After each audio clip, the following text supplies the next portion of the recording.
Շնորհավորել այստեղ գտնվող բոլոր կանանց տոնը,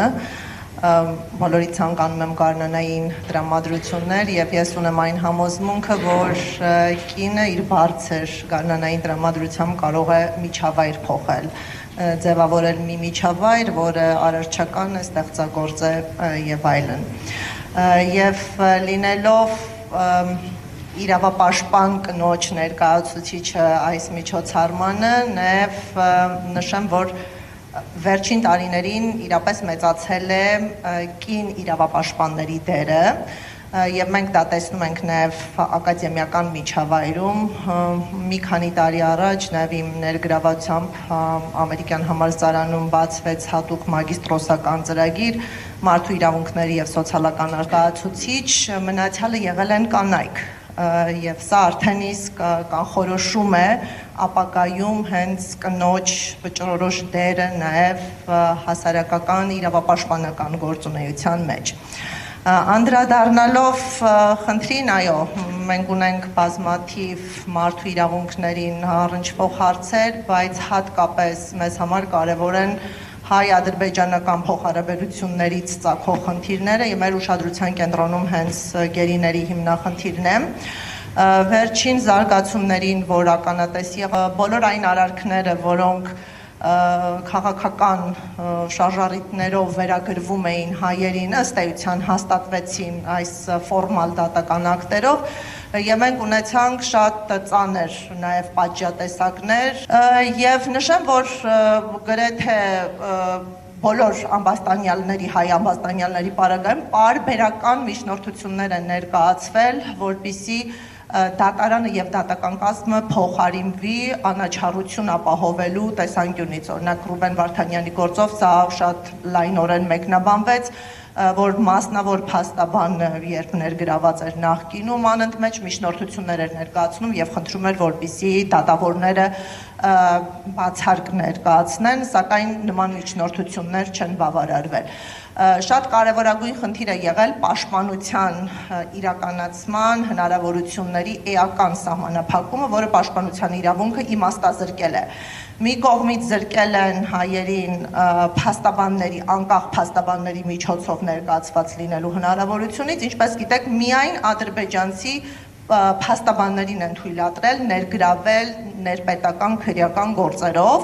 բոլոր միջազգային փաստաբանների դիմում խնդրանքները ներգրավելու, այցելելու, իրավական հարցեր քննարկելու համատարած մերժվել են։ Մենք չունենք մեկ եզակի արձանագրված դեպք, որ հայ կամ արտերկրյա փաստաբանին հնարավորություն են տվել գոնե մեկ վայրկյանով զրուցել իրավական խնդիրներով հայ ամբաստանյալների հետ, բայց այս պաշտպանների խնդրից զատ նշեմ, որ հնարավորություններից են զրկել, այսինքն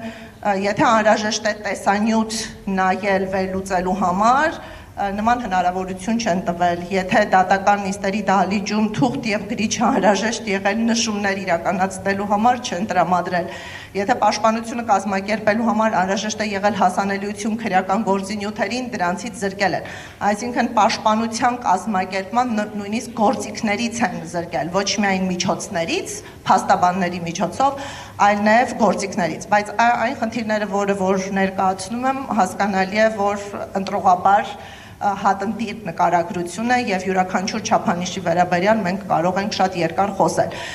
Եվ վերջին կուլմինացիան նաեւ այն է, որ թեև այդ դատավճիռները հրապարակվել են, բայց այդ դատավճիռները չեն տրամադրում հայերին։ Նույնիսկ քաղվածքները դատավճիռների չեն տրամադրել ոչ հասցեատերերին, ոչ ընտանիքի անդամներին, ընդամենը մեկ դեպքով հնարավոր է եղել ստանալ դատավճիռի քաղվածքը, մյուս պարագաներում դատավճիռի տեքստը հասանելի չէ ամբաստանյալներին, ինչը անհեթեթ է, որտեղ այդ ողջ արդարադատության նպատակը հենց նշված անձանց արարքներին գնահատական տալն է եւ նշված անձինք են հասցեատեր այդ դատավճիռների, բայց դատավճիռները չեն տրամադրվում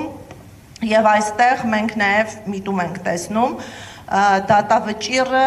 շատ կարևոր է արդյունավետ բողոք ներկայացնելու համար Իհարկե չենք քննարկում Ադրբեջանում բողոք ներկայացնելը, քանի որ այդ մեխանիզմները արդյունավետ չեն, բայց կա միջազգայինորեն բողոք ներկայացնելու հնարավորություն եւ իմ գնահատմամբ պետական քաղաքականության մակարդակով միտումնավոր խոչընդոտում են արդյունավետ բողոքի իրականացմանը, քանի որ կա կանխատեսում, որ այդ դատավարությունները վիճարկվելու են միջազգայինորեն, մասնավորապես մարդու իրավունքների եվրոպական դատարանում, արհեստական խոչընդոտներ են առաջացնում, ինչը նշեմ, որ ինքնուրույն իրավունքի խախտում է եվրոպական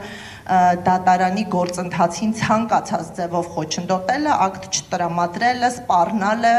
դիմելու հետ կապված եւ այլ ցանկացած միջամտություն անթույլատրելի է եւ հանգեցնում է այլ իրավունքի խախտման։